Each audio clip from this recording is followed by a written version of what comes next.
जिलार ऐतिह्य संपन्न माधवपुर माँ ईशाण चंडी पीठ चलचंचल हो पड़ी। विषु और पणा संक्रांति उपलक्षे हजार हजार संख्यार श्रद्धालु माने मां को दर्शन करते। किंबदंती कहे मां निकट में मानसिक करी घड़ा अर्पण कले मानसिकधारी भक्तों मनस्कामना पूर्ण होता है। चलित वर्ष प्राय 1000 ऊर्ध्व मानसिकधारी पाटुआ माने किंबदंती संपूर्ण चंडी केनाल रे बुड़ पकाइया परे पाटुआ मानक नृत्य गीत रे प्रकम्पित हो पड़ा मां पीठ। शह शह भक्तों द्वारा पाटुआ नृत्य हजार हजार श्रद्धालु मानक आकर्षित करने सह मां प्रांगण उत्सव मुखरित हो पड़ा।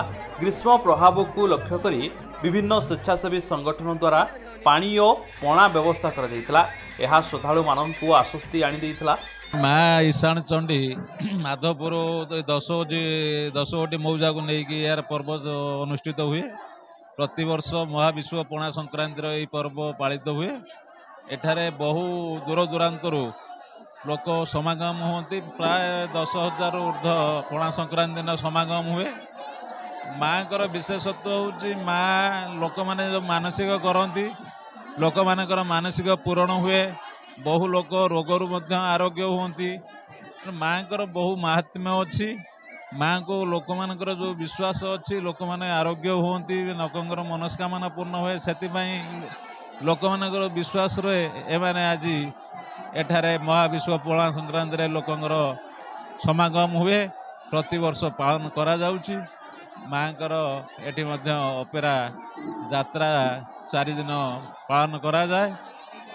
तेणु माँ केबे ठारू अच्छे आमर पूर्वपुरुष माने पालन करी आसुले तांकर पर्व आमे मध्य करूछु। आगामी दिन मध्य माँ को पर्व चलिबो।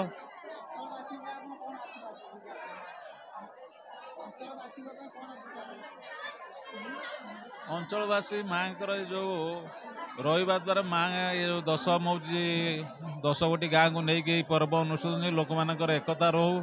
लोक माने यही पर्व को पालन करंतु लोक मानकर एकता बजाय रहा सहित शांति श्रृंखला रक्षा करने सहित माँ का आशीर्वाद समस्त रहू।